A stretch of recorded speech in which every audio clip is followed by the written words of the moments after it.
Hey, what's going on, people? This is Aaron D. Glover once again. I hope everyone is doing well. Hope you're staying safe and hope you're staying corona free. Once again, I have to revisit this topic, which I love revisiting at times, but it's something that has to be done. And I'm very big on forgiveness. Some time ago, I did a podcast on the power of forgiveness, and sometimes we don't know that we may be hurting someone with what we say, what we do, how we conduct ourselves. And I'm very big on, I'm very big on choosing the words that I say, especially if I'm in an emotional state. Because the last thing I ever want to do is say something to hurt someone that I care about, because sometimes, depending on the individual, there's no coming back from it. So I say this to say this, and I say this again, and I'll tell any one of my friends or family members or loved ones that, man, be very cautious about what you say when you're in a heated moment. Things can be said, and people can really take those things literally on the tone in which you speak. A woman by the name of Georgia, I won't say her last name, but she told me I was in my early 20s. I might have been 21. And she made a statement to me by saying, watch the tone in which you speak. And I've carried that for years. And yes, I would say in my younger days, my mouth was very reckless, and I didn't really think about what I said and didn't care what I said, because it was all about me, and I didn't care how another person felt. And it took me years to try to figure out, why I've lost some friendships, love interests, because my attitude was real jacked up. It was shitty because I really couldn't control my emotions, and I didn't really think things through properly. And now at 48, I would say I'm much better at that. One ex-girlfriend called me passive aggressive at one time, and because I let a lot of things go, but when I do go and I have to let someone know that they're going too far, they get it all. You know what I'm saying? I personally like handling things very diplomatically. Because sometimes when you're in an emotional state, you can be very upset about something, but if you do not articulate yourself properly, the message is kaput. It's zero. You can't get the message out because you're talking in anger, you're speaking emotionally. So I'm on a daily.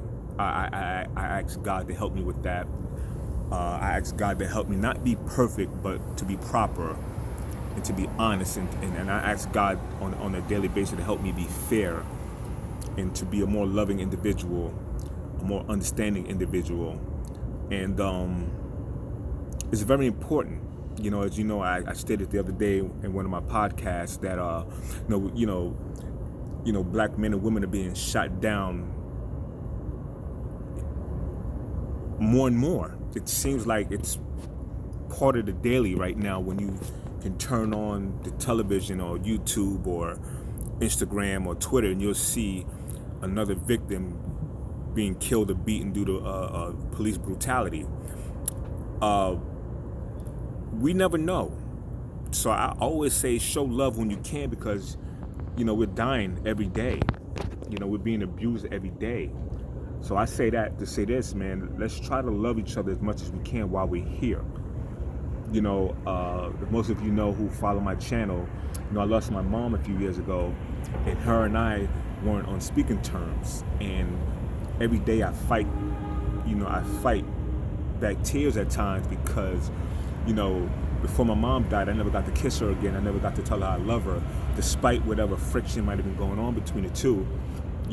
I believe my mom loved me, and she probably didn't get around to telling me because I was where I was at and she was where she was.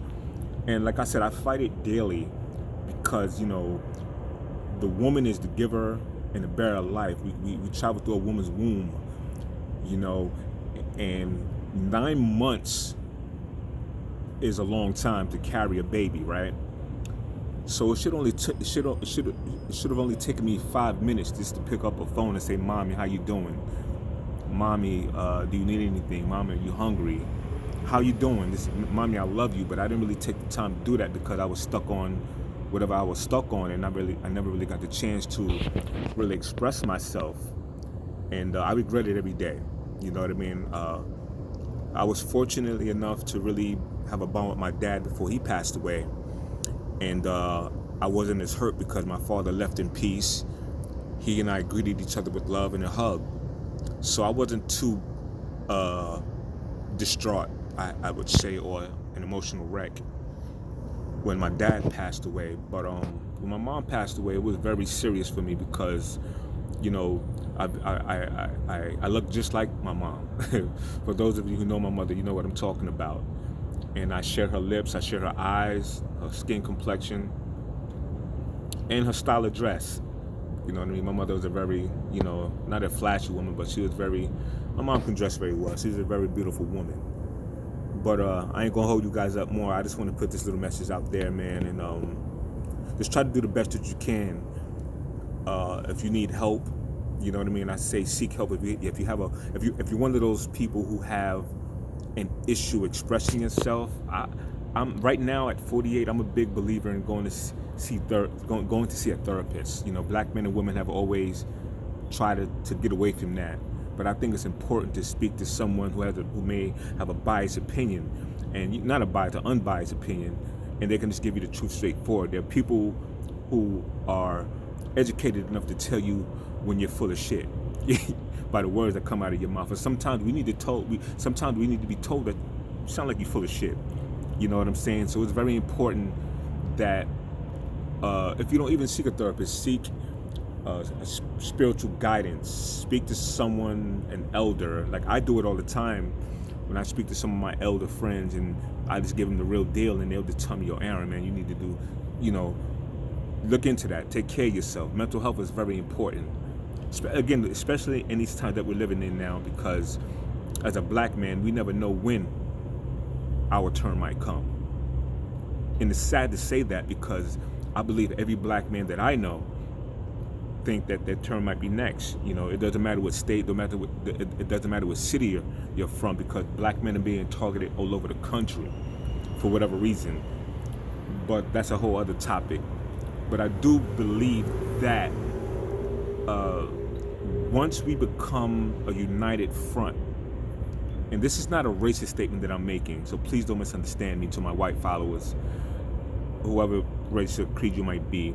I truly believe that if black men and women really stood together in honor and respect of one another, because other races do it too, but I honestly believe that once we start loving each other more and standing stronger, educating ourselves on the legal system, maybe they'll stop killing us. You know what I'm saying? Maybe. I don't know. Maybe we need to start holding our congressmen accountable for what happens to us. Maybe the president needs to get involved. I don't know. Right now I'm babbling, and I don't want to go on too far into this, because this is really about love, forgiveness, righteousness, compassion, and again, I'm not going to go on too much. I was on my way home from work. I decided to let this off my spirit, get this off my mind, and release this, what I'm feeling right now.